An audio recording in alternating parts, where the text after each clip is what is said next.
جمعیت العلماء ہند کے صدر مولانا ارشد مدنی نے کل اپنے خفیہ دورے حیدرآباد کے دوران دارالعلوم رحمانیہ کے طلباء کے درس بخاری اجلاس میں شرکت کرتے ہوئے کہا کہ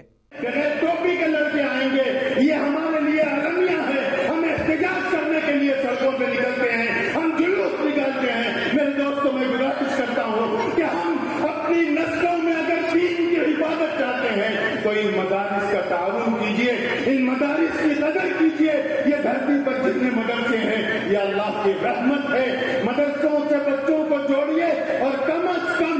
اگر آپ نہیں تو مکتب کی تعلیم اپنی اولاد کو اپنے نسلوں کو دلائیے، اور پھر